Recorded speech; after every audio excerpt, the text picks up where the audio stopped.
Hello, everyone, and welcome to the podcast. My name is Jeff Rich, and this is The Lay of the Land. I got 4 in the can, working on number 5 right now. Talked to a few people outside of Cleveland. I got to get back to the Cleveland area eventually, but we're going to go off the reservation, so to speak, once again. I'm going to talk to one of my favorite people on Twitter, at Mark Skog, and I also have Chris Green with me, and it's just that you're not quite the active Twitter that Mark is. So don't think that I'm pandering to either one of your egos, but I'm really pleased to have both of you on. Thank you for joining me. Thank you for taking time out of your weekend, and we're waking up on a Sunday morning to a not so great day before in Cleveland sports. You guys want to start with this Cleveland-Boston series or Raptors-Cavs? Mark? Why don't we jump in with the Raptors-Cavs there? Okay. It being the big series and the chance for the Cavs to hit the finals. Last night's game, maybe it should have been expected at some point. The Cavs have been firing on all cylinders and have looked great this whole playoff. But, I actually give all the credit to Toronto. They came out, they were ready to play, and everything that they did poorly in their first 2 games, they corrected. And that home crowd was fired up, and Toronto played really well. They played really well, and it just didn't help that Kyrie and Kevin Love just, had terrible shooting nights. Love seemed to be non-existent in the game. He pretty much disappeared. And as much as Kyrie had the ball, I think he just tried to create a little too much on his own, and he just shot poorly. And if 2 of the big 3 aren't going, then the Cavs are going to have some issues some nights, and that's what it was last night. Hey, Chris, is there anything to fix, or is this just get this out of your system, move on? Series doesn't start until somebody wins in the other team's gym. Need to overreact, or can we kind of stay the course with the Cavaliers at this point? Honestly, I think the Cavaliers needed this, and I'd rather it happen now than in the championship round if they get there. They've been, everybody's been giving them all these props, and because they've ran off 10 wins in a row, and they pretty much, other than 2 games, they won by 10 plus in every game, and they needed somebody to check them back to reality. I mean, I would say last night looked like a regular season game on the Cavaliers end, while the Raptors were playing like a postseason game.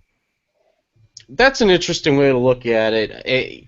Was there any game in the first 2 rounds that gave you anything about the Cavaliers, at least in relation to how they might compete, against a 2 seed like Toronto, against a team from the West like Oklahoma City, or the best regular season team of all time in this year's Golden State Warriors? I think that, if I can jump in, Chris, I thought that throughout.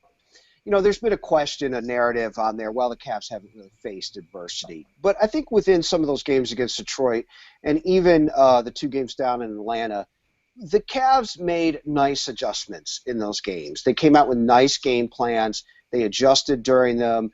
They made some changes that in game that they executed well. That didn't seem to happen last night, and I don't know. I mean, I guess I probably have to watch the game again to see if Tyronn Lue was really making some changes at that point. But, they just didn't execute well. They didn't handle anything well. And so I'm not big on buying the adversity narrative. I think last night was last night, and I think it'll be very interesting to see if I think you'll see them come back strong in the 4th game. How about waving the white flag and just saying Kevin Love doesn't have it tonight? Take a seat. We'll go 12 minutes to somebody else.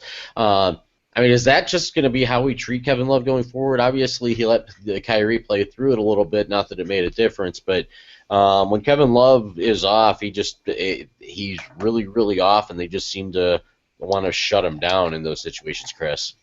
Well, I mean, that on one hand, that worries me a little bit because that says something at least about his mental state, I think.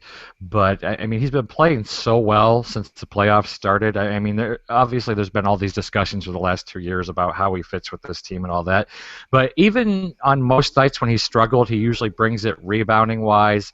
Or I mean, I'll be honest, he's been playing pretty well defensively for him during the playoffs, and He has. last night none of that was there. So I don't know if it was they just thought he checked out, so they went with Fry, who seemed to have a little bit of a hot hand, though he disappeared in the fourth quarter like everybody else. But that's the only thing I can look at this point.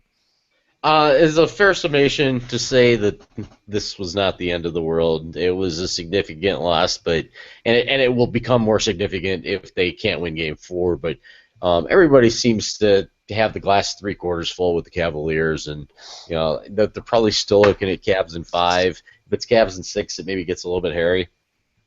Yeah, I think. Go ahead, Mark. Go ahead, Chris. Yeah, I think that, like I said, I didn't expect them to sweep every round. I mean, there's so many people out there, oh, this is going to be a cakewalk, and I just didn't see it that way. I mean, these teams get there for a reason. I mean, Toronto is definitely going to is a tired team, but they've also played really hard, and they've been challenged. So they came out there, and this was their game right here. They had to have this game, or pretty much their series, I think, was over. So they went out there, they brought it, and the Cavs didn't respond.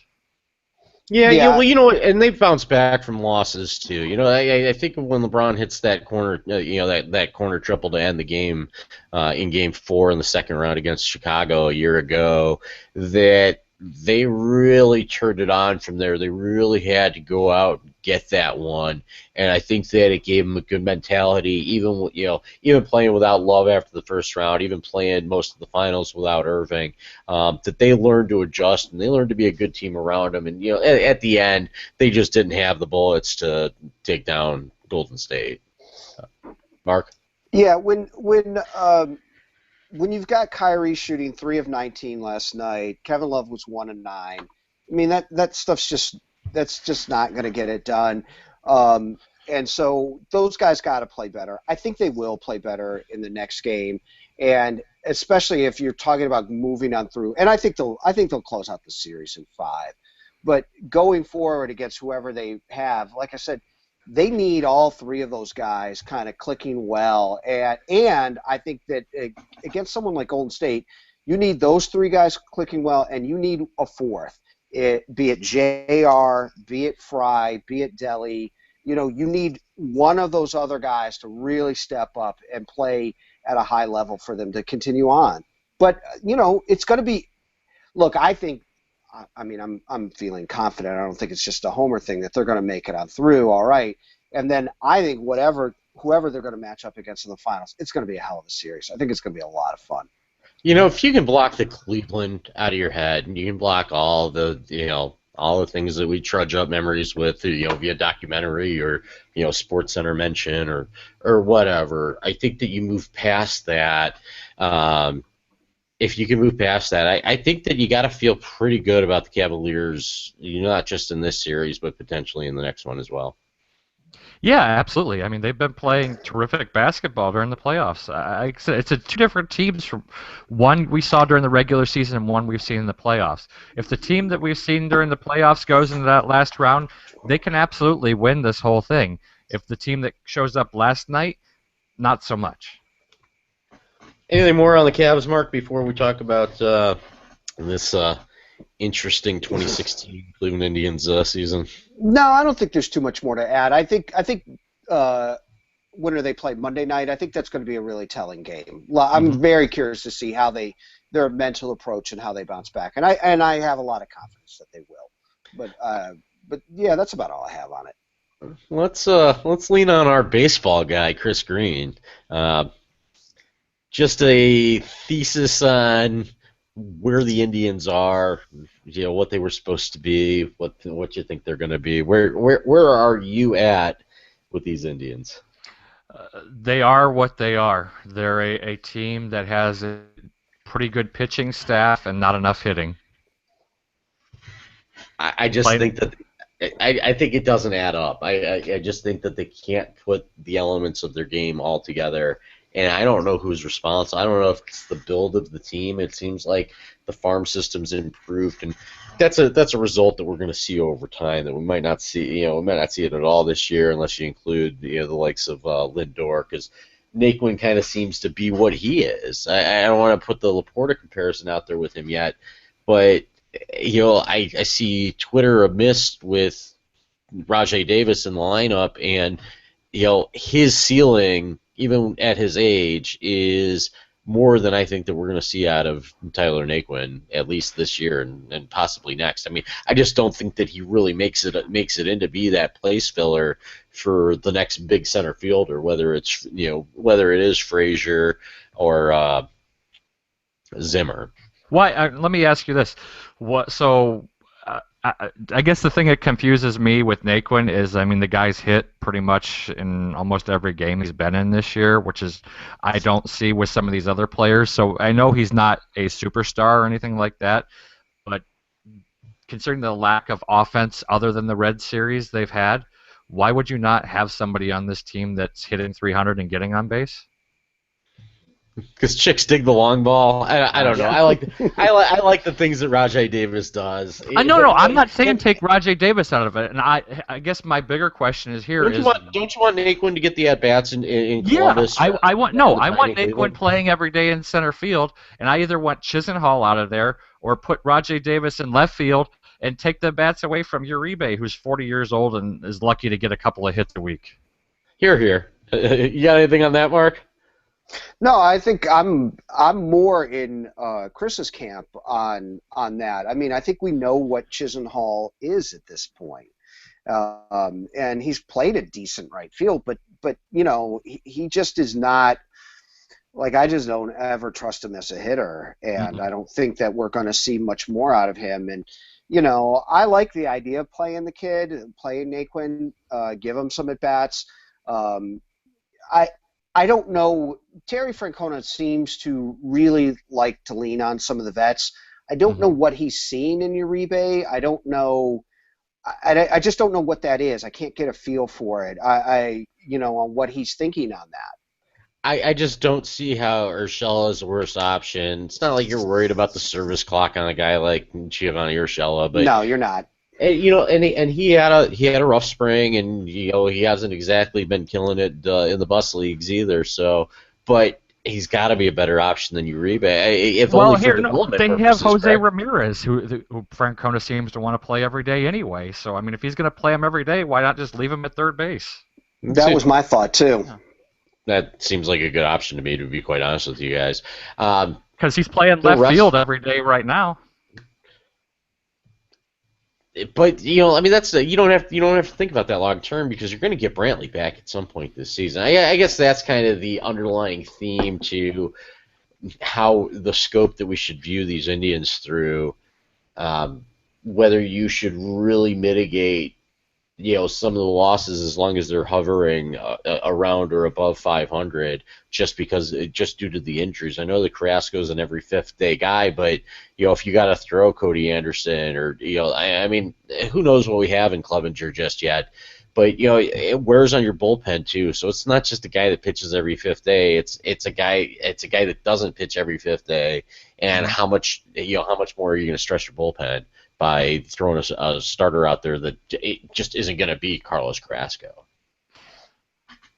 Yeah, absolutely. I mean, like I said, the pitching isn't my bigger concern. My concern is still the offense on the team. I mean, they have a pretty solid 3, maybe 4 with Tomlin, and then the 5th spot is what it is until Carrasco gets back.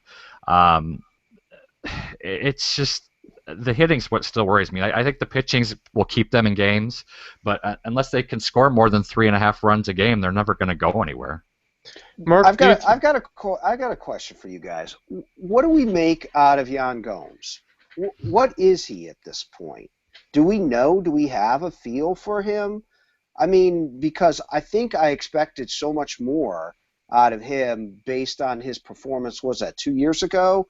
And now I'm left scratching my head. Am I wrong on this? Am I judging him too quick off this season? What is he? I've read a lot about his injury and how difficult it is to bounce back from it, and in some ways how it never heals, and that's his plant foot. Yeah, I mean, I assume you're talking about him offensively because Yeah. I haven't had any problem whatsoever with his defense. No, The not at Indians. all.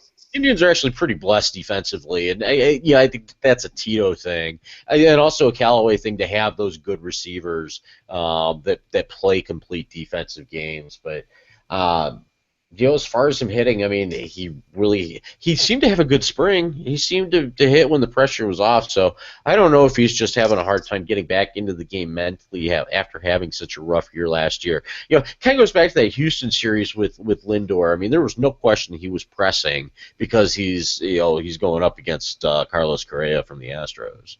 Hmm. Yeah, I mean, I think the thing about Gomez, I think he's just in a big slump right now, to be honest. I think he's going to be, I don't know that be a 300 hitter. I think he's probably going to be more in a 275, 280 range hitter when he's going on full cylinders. But you're right. The injury last year killed his season last year, no doubt about it. Yeah. I don't know if that's still causing him issues, but at this point, I would say he's just in a big slump and he's really pressing to try to get out of it. I think by the end of the season, you'll see him probably at least get back up into that 250 range. Okay. Is he destined for third base? I mean, you look at all these young catchers you've ever gotten excited about, and ultimately they end up being corner infielders because it's just so difficult to sustain a career catching these days. That's where he started.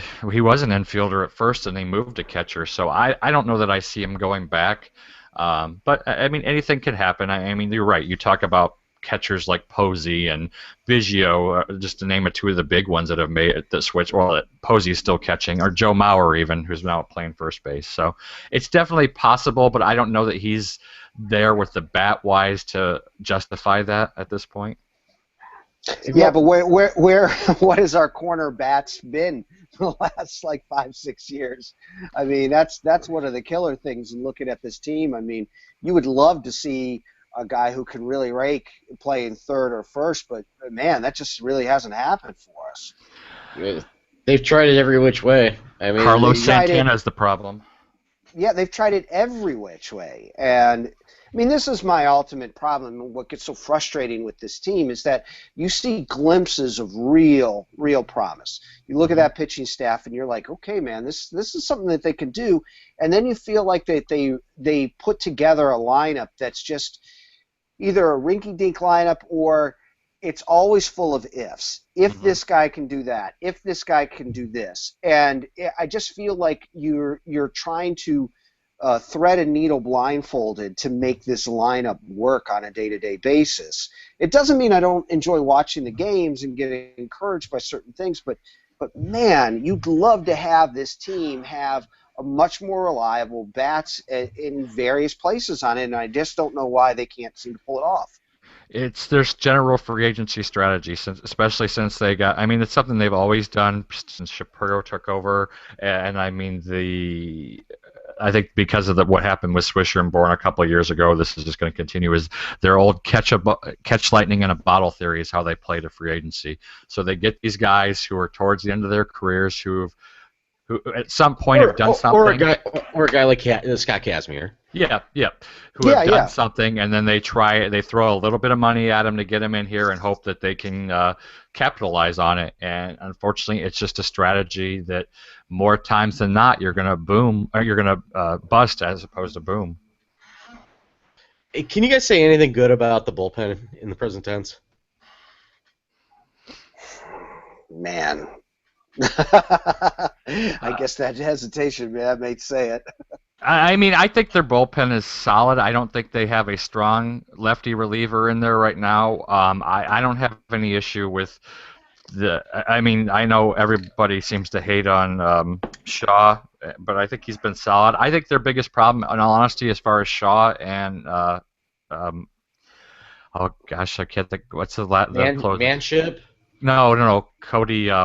I Cody can't think of his Allen. last name. Cody Allen. Allen. Thank Cody you. Allen. Yeah, I kept wanting to say Anderson's like, no, he's a starter. Me too. Every time I always want to say that. So I think they've been overused the last couple of years, and that's generally what Yeah, that's happens with true. bullpens in period, is that pitchers get overused, so that's why their track records are spotty. They'll have a great year, then they'll have a little bit of an off year, then they'll have a great year, and the more they get used, the more wear and tear they are on arms. So bullpens are always a crapshoot. I think they're pretty solid back there right now. I don't know that there's much they can do to improve it, to be honest, other than add a left-hander. Yeah. Do you trust Trevor Bauer? Do you think Trevor Bauer is salvageable in this system? And I'm going to keep this with Chris. And I'll let you follow up, Mark.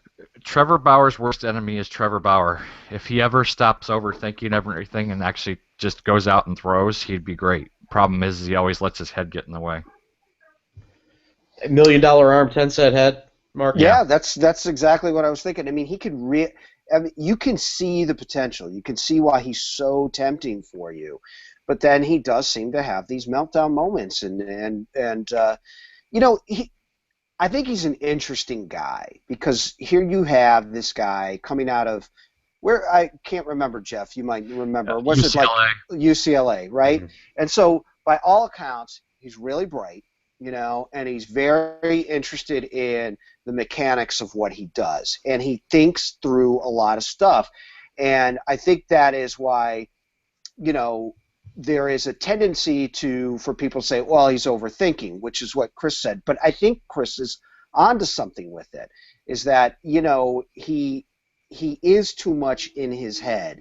And Mhm. and I think he, like I said, I think he's an interesting guy, but man, he does seem to be somewhat emotional, and he really needs to, I don't know if it's just a maturity thing. Pitchers take a while. I mean, we saw this with Carrasco.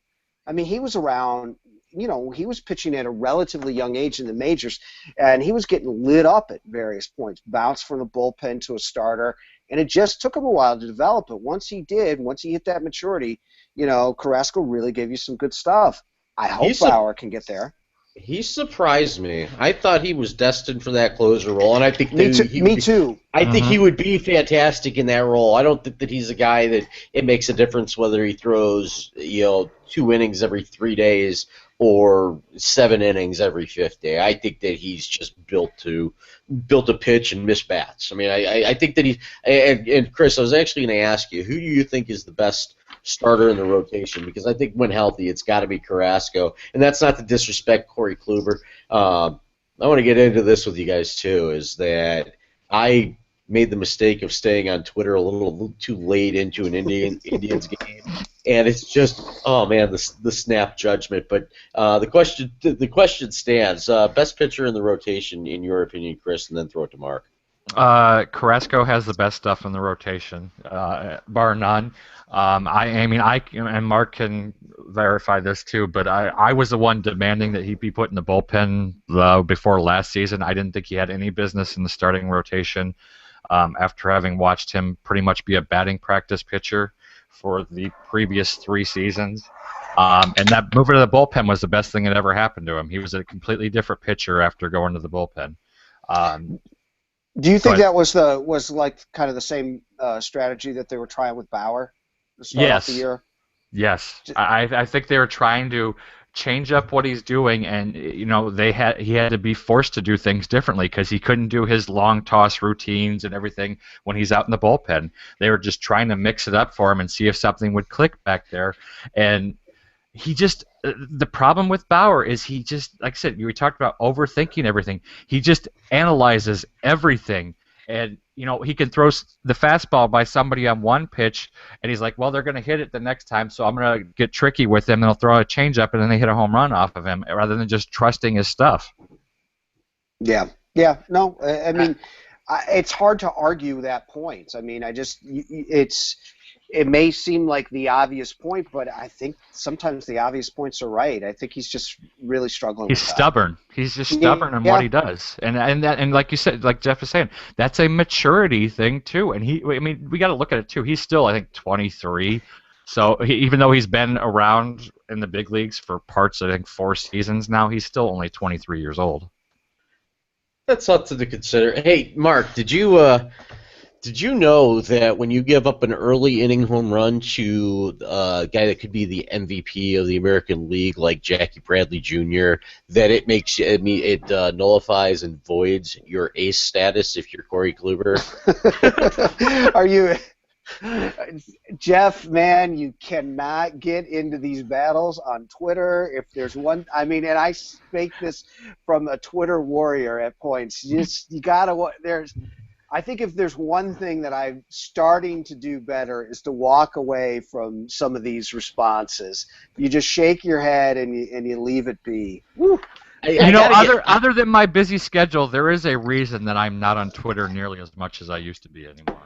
I mean, the overreactions to some of the Indians games are amazing. They're amazing to watch. I mean, it is.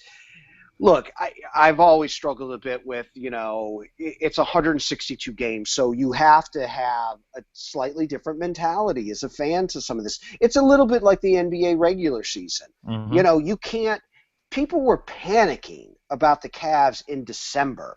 And I'm like, are you kidding me? This team went to the finals and has – they just need to get to the playoffs healthy and figure it out before the playoffs, and that's exactly what they did. And so, granted, it's not the same as baseball. You can't just waste these games away and just win strictly off of talent. But come on, people. There's a lot of baseball to be played, and we can't be panicking off of a first-inning home run. I couldn't imagine. I watch the Browns games. I put my foot. I no longer do Sunday Ticket because I literally just watch the Browns. So we got a bar up the street that puts it on. I walk in at about 10:05 every Sunday morning because I got the live show that ends right at 1 Eastern. So I often miss the kickoffs. But I throw my phone on the bar table. I put it far enough away from the pint glass that I don't put it at any risk. I don't have any reason to reach for the phones because I can, I keep my head on a swivel, and I'm actually literally sitting on a swivel, and I can look around and see the games on the other TVs. I have nothing to, I don't really care about fantasy football that I need updates in real time on that rare occasion that I play. So I'm actually able to be technology free if you don't count, watching 4K HD on the satellite feed as technology. But I can leave it alone during the games because I've kind of peaked at Twitter during Browns games, and I think that we would all concede that the Browns fan, the obsessive Browns fan, is a completely different animal than anything that exists in the realms of the Cavaliers, the Indians, and possibly even Ohio State. I think sometimes that football mentality of where everything is life and death, every play, every game, tends to bleed over sometimes into, I don't know if it's just a Twitter thing or in general, but it bleeds over to baseball sometimes, and I think that has to stop. They're two different animals. You can't treat them as such. And Jeff, I'm with you. I mean, I'll tweet during games, but most of the time, I'm either trying to say something funny or if I actually see something that might be relevant. And then I might make some comments after the game, but then Sunday night, man, I just got to stay away. It just gets too crazy. It's awful. I was fortunate enough that my last trip to Cleveland, I actually got to experience a victory Monday. It was after the Tennessee game last year. But the way that we celebrate victories, at least on the Browns, at least in terms of the Browns, because they are so few and far between, I just can't imagine the disgust of a day after defeat. Well, here's the other thing. Fortunately, ignorance is bliss because I get to live in the desert and I don't have to, hear it on every station, including the FM, between Taylor Swift songs. Yeah, there you go. Well, you know what? The nice thing for me is I never watched anything live, so I always watch these games hours later anyway. So I don't have to worry about being on Twitter then. Well, my problem with that, Chris, is that if I'm not watching in real time, when I yell at them, it's already happened, so they can't respond to anything. Yeah, that's all right.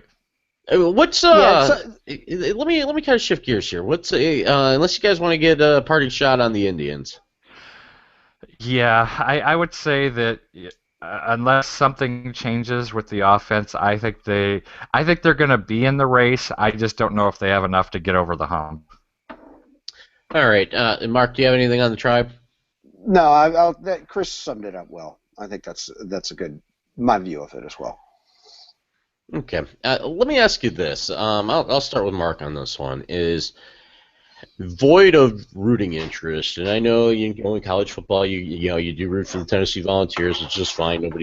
There's no rules saying that you have to be provincial about football at all. But void of a rooting interest, whether it's Tennessee or one of our Cleveland teams or your alma mater, what sport do you just enjoy watching for the sake of the sport? For me, a lot of it is basketball. I've really gotten into it. Watching, some of these teams, some of these TNT games, some of these ESPN games, I really do enjoy kicking back and watching, some of these West Coast teams. There's always something interesting going on with it. I like the personalities involved. I think that the NBA does a good job of letting guys kind of be themselves, and it's been enjoyable. I think the other thing, Jeff, and you probably won't find this surprising, is college football. Man, it's really enjoyable on a Saturday. There's so many good games, and I'll watch. I'll try and push on through with those Pac-12 games. Like when it's like 2 in the morning here on the East Coast, I'll try and if it's a great game, I'm trying to push on through and see if I can watch it all the way through. But those games are always a lot of fun for me. I have to admit, I don't watch much baseball if it's one of my teams is involved, and I tend to not watch as much NFL if one of my teams isn't involved. One of your teams. Well, my main team, Okay, I mean, do you have a secondary NFL team, Skog? Not really. He just has to watch the Redskins train wreck because it's right down the street. There is some truth to this, and I don't know if you experience this too, Jeff, being where you are in Arizona, but when it's all around you, you can't help but kind of pay attention to it. And I think, and I'm betting this is true for you guys, when you see it, when it's in your environment, but you're not a fan of it, I feel like my insight to it is so much better than the insight is to the teams that I'm a fan of. The emotions are gone, and you could see. I mean, I'll flip by like some of the local radio or read some of the things, or just even talking with people on a day-to-day basis, and I'm thinking like, you guys are nuts, man. You guys are nuts. You're totally misviewing what this team is, or what your owner is, or all this stuff. And I feel like it's like kind of wonderful. Like it's like this cathartic release of like, yes, I don't have to be emotionally involved with these morons. And so it's fun to kind of watch it almost like anthropological, like just from afar, and you can observe it. It's kind of enjoyable from that weird sense. Well, when I moved here in 2001, keep in mind how young just about all of our franchises were. The Suns have been around forever, but the Cardinals moved here in '88. The Coyotes moved here from Winnipeg in 1996, and the Diamondbacks started anew in 1998. And they win the World Series like 6 weeks after I get here. So I'm like, I just can't have an affinity with this team. And I saw them for what they were, which was they were just a repeat of the '97 Florida Marlins. They signed mercenaries. That's right. They knew that they were going to mortgage their future to get the fans excited right away. But they were the talk of the town for the first part of the time that I lived here. And then the Cardinals, get out of Sun Devil Stadium. They go over to the west side of town. They play in the University of Phoenix Stadium in Glendale, and now they've sold out every game. They've gone to a Super Bowl. They're certainly a contender this upcoming season, and as they were a year ago. So the Cardinals talk is kind of taking over. It was easy to ignore them when they weren't selling out games, so their road games were all blacked out. So we weren't obligated to a broadcast road game with the Arizona Cardinals. In fact, we couldn't even watch them. We could only watch 8 games a year because they never sold out Sun Devil Stadium. But I totally get that. I totally get that you can have a level of objectivity about these teams, except for, in my case, with the Phoenix Coyotes, because I found myself becoming a fan growing up with with no hockey in Cleveland. And in fact, Chris, I want you to answer the same question I asked Mark about the sport that you could just watch, void of any rooting interest. Well, I would say I probably have an obsession with baseball. So I can watch any team, anytime, whether it's professional, college, high school, little league, whatever. I love baseball, so that one is the one I can always watch. I'll watch NFL a little bit more. I never watch college sports, to be honest. I don't know why. I can't. Unless it's Ohio State, I'll never watch a college game. Maybe I'll catch like a few minutes of an NCAA tournament game. And then basketball, I'll watch the Cavaliers when they're on. Out here everybody loves the Warriors, and quite honestly, I don't want to hear anything about the Warriors ever. But I don't watch a whole lot of basketball. I can. It doesn't do a lot for me. If I'm going to watch something NBA-wise, I'd rather watch the TNT postgame show. At least that's very entertaining for me. I love watching Charles Barkley rip on everybody and anybody, even when he does tell the team to kill the Cavaliers players. But that's another story for another day. I'm fine with that, Chris. Man, I like physicality in sports. I posted the Albert Bell elbow toss. Fernando Vina. Oh yeah. Yeah, so I appreciate that. It was a dirty play, but it's kind of cool to see that tenacity, even if it's outside the rule book, and those guys do pay for it. Oh, I just it was a dirty play, but I remember arguing with my boss at the time over that play. I could have been Albert Bell's court-appointed attorney defending him on that play. Looking back on it now, I have to totally admit, oh yeah, it's completely dirty. But at the time, I'm like, but he's in the base path. What's he supposed to do? Yeah, it's different when it's your team and that's doing it versus your team that's getting done too. Yeah, it's true. So if you throw the Warriors out of the equation, Chris, do you have any connection with the local teams? Your story's a little different than mine and perhaps Mark's as well, in that you haven't been in one place away from Cleveland for an extended period of time. You've kind of traversed these United States, correct?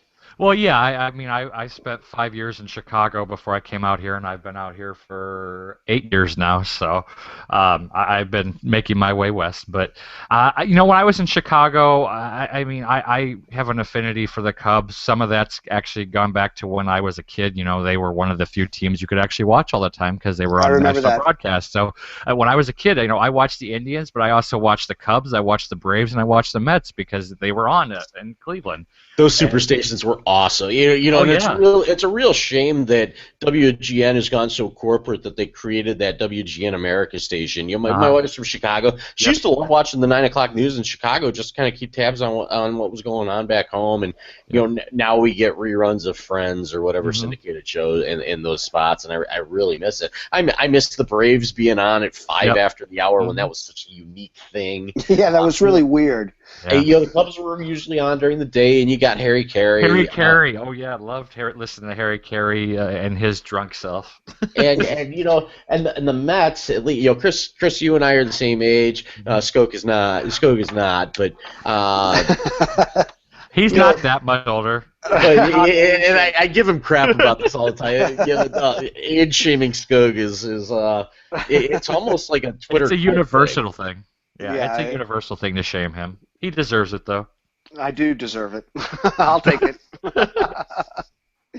So saying that we're the same age, so you were probably 6, 7, 8 years old when Darryl Strawberry and Doc Gooden, and you had that '86 Mets team, and they were good in the seasons around them, even if they couldn't get the job done in the the LCS to get back to the World Series, but.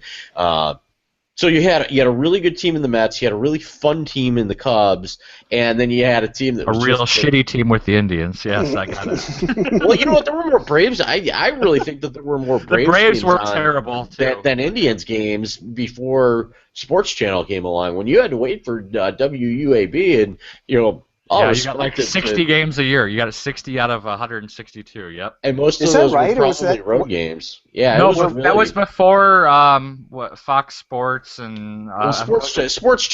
Sports Channel. That's right. That I call them Fox Sports, but that was the original one. You're right. Up until Sports Channel came around, you had like between 50 and 60 Indians games on a season. Then when Sports Channel came on, then you ended up getting like 140 of the 160 games. That's interesting. I remember it felt like as a kid I watched them all, but clearly I must not have. I didn't realize it was that few games. Mm-hmm. Do you guys ever stop and just kind of appreciate the reach of sports now? That on Saturday afternoon, at least if you grew up in Cleveland like we all did, you probably got Ohio State at noon. You got the big ABC game at 3:30. You got a CBS game, and then you had a night game on ESPN or like TBS. And now there are time slots where there are 7 or 8 games where you could arguably present an interest to the masses. It's amazing. It is amazing. I mean, I think of, okay, I'm going to date myself here. So I was in college in the early 90s, like, oh, my God, you are older than I thought. I am. Hey, I got to ask you something. Yeah. Since you didn't know that the sequel was coming, did you just call it World War? Thank you very much, Jeff. I appreciate this. So, anyways, what I was saying is, so the guy who lived across the hall from me who became my best friend, was a Tennessee fan, and his family had season tickets to games, and they've been going their whole lives. And so his mom's family donated some of the land way back when that Neyland Stadium sits on. So we would go out, and I loved college football, but I wasn't like necessarily married to Ohio State. I watched Ohio State as a kid, like you were saying. That was the game that was on. So my buddy Ed and I would try and find out when Tennessee had a big game, bars in town in D.C. that we could drive to go watch them play on. And sometimes we'd have to drive. We were in school in D.C., but sometimes we'd have to drive into Virginia because it was a different ABC affiliate there. And now I laugh about it. We did all this work to see these games. Now I see every game. It doesn't matter when it is. They could be playing Appalachian State, and I can just watch it online. I can watch basically any college football game that I want live. It's amazing nowadays. I really love college football. I don't know if you've ever seen the obsession that we've had in the past. We don't do Sunday Ticket anymore, so we don't have all the DirecTV receivers, so we do it a little bit less. But I mean, there were weekends when I would have 5 TVs up against the wall. Some of them the old fatbacks, and I'd have an iPad and an Android tablet on the table, and I'd have my phone. I'd have my phone in my hand trying to find somebody's password for the Pac-12 network. So I've kind of burnt out a little bit, guys. I've kind of had to take a step back and say, hey, I can talk knowledgeably about sports on the radio on Sunday morning live, with an open national format without being glued to the tube every night. I know that I'm not going to watch as much college basketball. I don't watch any college basketball. This is one of those drafts where I'm looking at it, and I know Brandon Ingram and Ben Simmons. Not Same here. The Cavaliers don't have a draft pick. College basketball has been ruined a little bit, and it's, I really hate to blame any of the younger athletes for it, but it's just been the kind of the attitude that this is your mandatory purgatory year between high school and the NBA, and some colleges really thrive, and some live to regret it because they get beat by teams with 4-year seniors. And I find myself rooting for those 4-year senior teams, whether they're mid majors or they're high majors, but not the cream of the crop.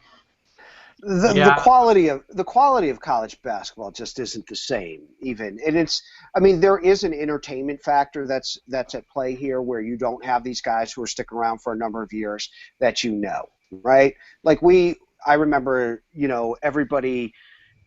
I consider college basketball one of the peaks of those Leitner Duke years, and you could watch them, and you knew every member of that team, and you knew them for a number of years because they were around for a number of years.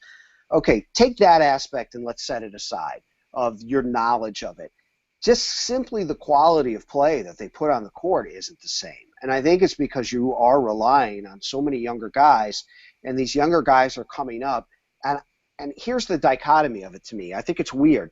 I think college basketball players are more skilled than ever before. I think individually there is so much talent in the game, but their ability to play the game and play it as a team and watch that play out in college is really lacking. And That's the AAU mentality. I guess it's the AAU system. I don't even really blame the kids.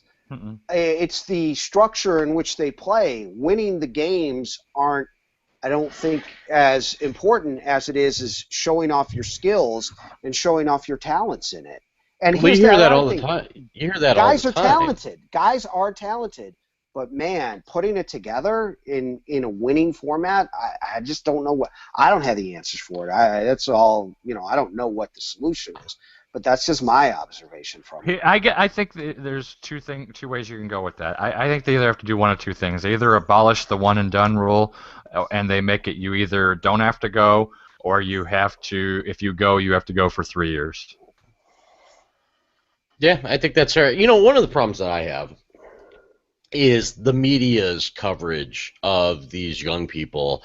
And, personally, I don't want to know what they're doing in high school. I think that their high school should be a qualification for that first adult league they play in, whether it's the NCAA, whether it's minor league baseball, whether it's college basketball or playing overseas. I think that they need to have an adult year to separate high school from professional sports. But I'd like to see more of it. I think that these kids don't treat it. They don't take the college experience seriously because they have to pass class. They have to pass 4 classes in a semester, and they could all be audit level. The freshman non-degree chasing classes, and then they play their season of college basketball. They stop going to school as soon as they're eligible after the first semester of grade. So it's a joke. Yeah, I don't know what the incentive is for the NBA. Like, it's tough. Those rules would have to be constituted from the NBA, though. The NBA is really the one that has to say, okay, well, we're not drafting anybody. But they're going the other way, Mark. They're going instead of relying on the NCAA sport, they're going the other way, and they're creating a developmental league, which is costing them money, while the NFL just laughs at them and says, "Oh, look at SEC and Big Ten football. We could, that's our minor league system. Everybody, it's a pass-fail system here in the NFL. You make the 53, you go to the practice squad, or you sell cars."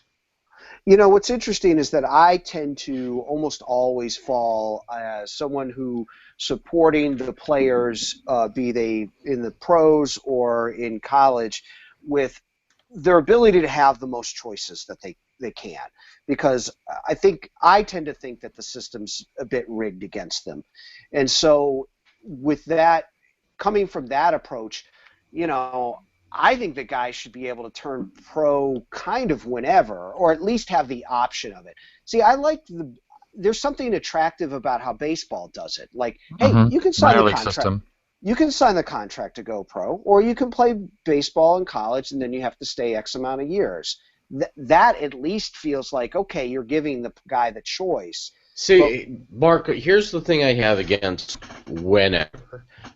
Michelle Wie, Freddie Adu, Jennifer Capriati, all these people that decided to become professionals at 12, 13 years of age, not only did they not peak into the athletes that they're supposed to be. I mean, there's an outlier in Tiger Woods here, but but with this exception, this caveat is that they've just been nothing but athletes. They've never developed as human beings. It was a problem with Mike Tyson. He learned to be a fighter, not to be a man. And it really leads to a lot of tragic lives. Some people bounce back a little bit. Capriati got back on the tennis courts, but the drugs, everything that they lose from that childhood experience by going pro so early. I really like 21, 22 as a minimum age for at least our mainstream professional sports. I mean, and that said, we're going to see an 18-year-old go first in both the NBA and NHL drafts this summer. I think it makes sense. I think in an ideal world that that age seems to be the right age that you're stating. I think it's tough when you have some guys who can do it. I don't know. I tend to think like if someone is desirous of your skills at 18, should the system really be set up so that you can't do it? I don't know. But I get your point. I do, but if these guys, I tend to look at it also as that these guys are generating huge revenues for these colleges, and maybe I might have a different tone if they could get compensated in some sort of fashion for some of this too. well, let me cut in Like here a free too, Jeff, real quick. Is the people you're bringing up are, like you said, are 12, 13, 14, 15, 16-year-olds. That's a little bit 18 and 19-year-olds going, I think. That's true. So that's why I say an 18 or 19-year-old in the NBA deciding they want to go pro while they physically, emotionally probably aren't quite ready, that's a big difference than a 13 or 14-year-old trying to play pro golf at that age. Because, I mean, you're still gaining 4 or 5 years. I mean, you're talking high school versus middle school.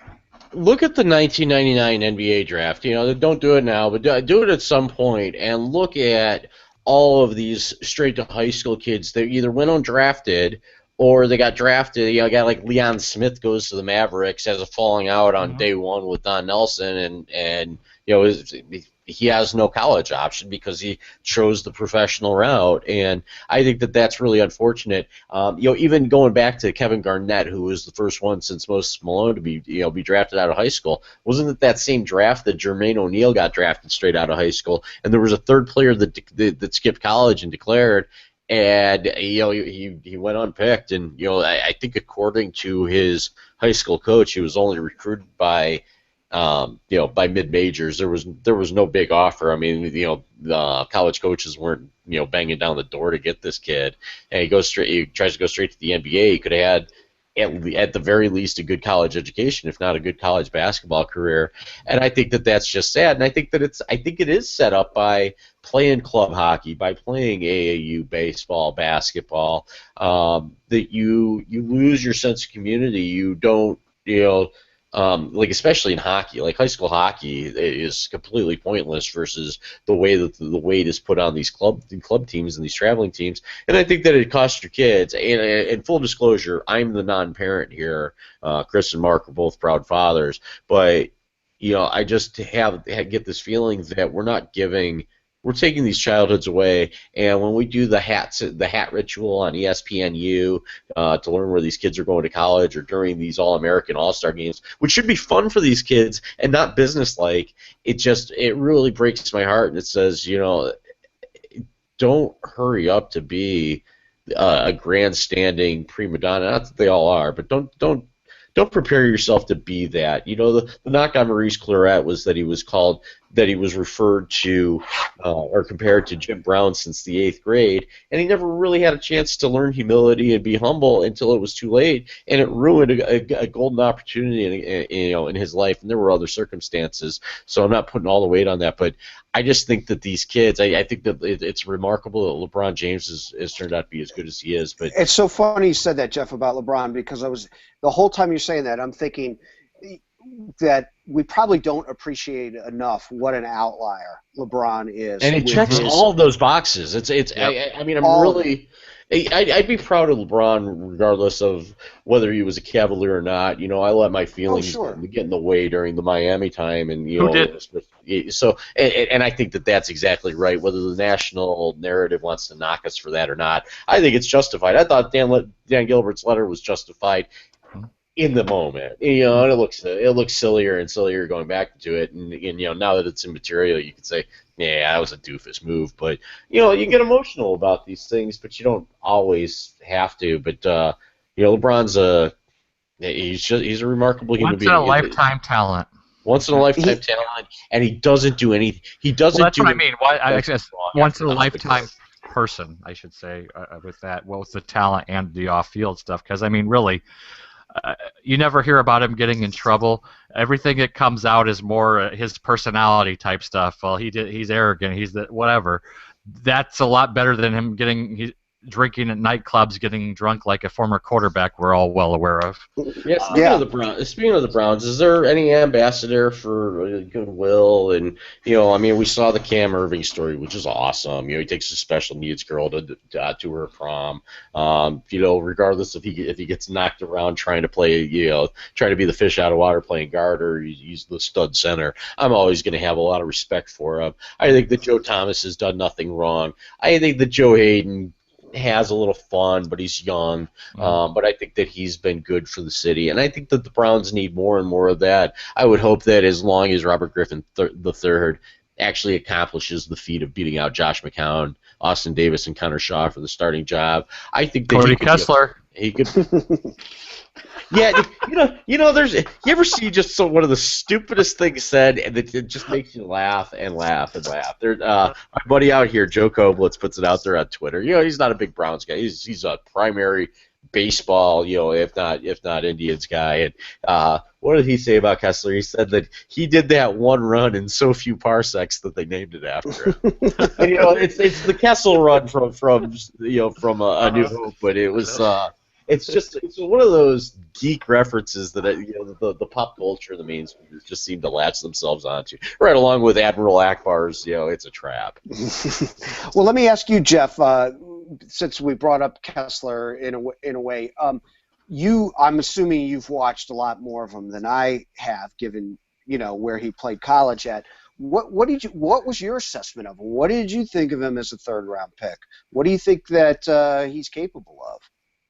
He's capable of making the plays. He's capable. He doesn't come from a system offense. I think that you're always going to appreciate that USC, does a lot of things the right way to prepare their players for the professional ranks. At least since Pete Carroll was there, and they've had the coaching mess, but their style of play remains unchanged. And I just think that he really own that offense in lieu of the same voice at offensive coordinator. I think he's a leader on and off the field from what I hear at USC, and I think that he's got that Rod Tidwell lima bean aspect to him. You ask him to eat lima beans, he's going to eat lima beans, and there are a lot worse things in the world than taking marching orders verbatim from a guy like Hugh Jackson or even Pep Hamilton.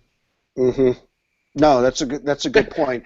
And that's as generic as it gets. I mean, a lot of it's based on where he went to school, but USC has just been since the Sarkisian issue, has just been a real mess. And Helton will probably turn that around because USC is just such a strong program, but. I don't think that the Browns should have taken any quarterback in the draft, to be quite honest with you. I think that they have two capable, at the very minimum, one of them should be serviceable between McCown and Griffin, and you really hope it's Griffin, and you really hope Griffin can resurrect his career there. It's interesting. I thought that, real quick on Kessler, I was more surprised that was Hugh's guy. He didn't seem to fit in with what we have seen before out of guys that Hugh Jackson really liked. He seemed to like, guys who were a little bit bigger, a little bit stronger arm. He wanted more of a downfield passing game, and that has been the size aspect aside. That's been Griffin's strength. Was a lot of his downfield passing. When he was playing well with Washington. So I just was curious if it seemed like kind of a bit of a 180 on taking Kessler, who that didn't quite seem to be his strength on it. Chris, that's a project pick that seems a little high to me. What say you on Cody Kessler? I'll be honest, I've never seen him play, so I really have no opinion on where he was. Everybody that I listen to tells me that he was picked about 3 rounds ahead of where he should have been. But Hugh Jackson has a track record with quarterbacks, and I guess if we're gonna have faith in him as our coach, you got to trust his judgment on that. Yeah. Well, I will say this though, with the Browns draft strategy of accumulating pick and pick and pick, one of the obvious advantages is it's more bite at the apple. So if you miss on a pick, the damage isn't as bad. So if he wants to reach a little bit for a quarterback, I think I'm okay with it, in theory, as long as you aren't saying, anointing this quarterback as your savior, you know, and I don't think a guy picked in the third round should ever be viewed as that. I hope the Browns aren't viewing it as that. I don't think they are. I think based on what they've did in the draft as far as acquiring picks for the future years, I think they've set themselves up that if they're going to give him a look, and whether he or Griffin or anybody else isn't the quarterback, they're in a position to get the one they want next year. I took that as they didn't really like the guys that were there, so let's plan ahead. I think that this was a very non-intimidating pick. This isn't like the statement they made to the defensive ends by going back to back in the second round with Nassib Okay. and Ugba. So I don't have a problem with it. I don't think that it threatens anyone's job. I think it's a project pick. They figured maybe he wouldn't be there by the time their time came up again. Whatever their motives are, it's really tough because especially as amateur as I personally am, but even the guys that are pros in this type of broadcasting business, I don't care if you're Todd McShay, Mel Kiper, you don't have the cahoots to be in that room with the to pick those players. So the only ones that really know are the GMs, and time will tell, or not the GMs, but the entire front office. Yeah. But time will tell. You can't grade a draft on Sunday after Thursday, Friday, and Saturday of picking. So, and it takes 6-7 years. It might take 10 or 11 years to find out what you really got if a player comes around late in his career. I'm thinking of a guy that the Cardinals drafted out of Texas, Leonard Davis, who really just was serviceable in Arizona, got big free agent money from Dallas, and ends up going to Pro Bowls. So. So some players peak later in their careers. It's really silly to draft or grade a draft against anything other than did it help this team or not. Not who you passed on, but who you actually took. Yeah, and I think so much of developing these guys, like a Kessler or whoever they're taking in the middle to later rounds, depends on how the culture is of your team and how well your coaches, the stability, the longevity, and working on developing these guys. And we can all say we hope that Jimmy Haslam finally gets it and keeps this crew around. But I think that's going to be one of the key things is how, maybe even more than what anything Hugh Jackson does on the field this year, is just how he approaches the culture in Berea, and if he can really make a dent and an impact into what's been a disaster for a long time. All right, guys, we're rounding third and heading home. We're right around that hour mark, so all right. Let me throw it to you. Give us your Twitter handle and give me a parting shot. We'll start with Chris. So my Twitter handle is @CGRN731, and my parting shot is just enjoy the playoffs now for the Cavaliers. Enjoy the ride. If they don't win it all, they don't win it all. It's not like we have seen a championship anytime recently anyway. So, but enjoy it while it lasts, and we'll see what happens with the other two teams in town. All right, Mark, Twitter handle, party shot. Twitter handle's at Mark Skog, MarkSkog. My party shot was very similar to Chris. I was thinking of the same thing, is that, I haven't had this much fun watching a Cleveland sports team in a long time. And I've really enjoyed this Cavs run through the playoffs, and I'm going to enjoy the finals no matter what happened. I'm already putting them into the finals, and I hope that our collective freak out with every play and every game is dissipates somewhat, and that we really enjoy the ride, because this is a hell of a team that they have. I like that. I was originally going to say something about the Indians, how they need to separate themselves from Shapiro Ball, even though it's all his disciples and everything. So it's par for the course there. But one thing I want to say is, regardless of how things turn out, I'd really hate for them to lose to Toronto. That'd be right up there with losing to Orlando in 2009 and the Indians losing to the Red Sox in 2007. But I appreciate what has become of basketball in Cleveland. I think that the way that sports reach out to the community, inspire these young people that don't have much going for them to get to the park and play basketball and stay in shape. And I think that a big factor behind that is LeBron James. And again, could we kiss his ass anymore on this 1 hour podcast? But I remember thinking the way that he carried them through Game 2 and Game 3, and the way that he spoke up for Matthew Dellavedova at the press conferences. I think of this, the stupid Alanis Morissette, the lyric from Jagged Little Pill, which is a CD that everybody had, whether they'll admit it to this day or not. But what was I think the song was called Head Over Feet, and and she starts it off with, you've already won me over, and that's really, those are the words I really want to convey towards LeBron James, is that he'd done enough, and they did go on to lose that series, but it wasn't like I was bitter or think that he didn't do enough, or that he failed, or that he can't get it done in Cleveland. He just showed me a preview of what was to come, and he's done that in these playoffs as well. I mean, he's not the no-show in their first loss of these playoffs that there's no need to overreact to. So that's all I got. If you want to follow me on Twitter for some bizarre reason, I'm at @ByJeffRich. This has been The Lay of the Land. I want to thank Chris Green and Mark Skoke, my guests. It's been awesome having you on. I always like talking to you.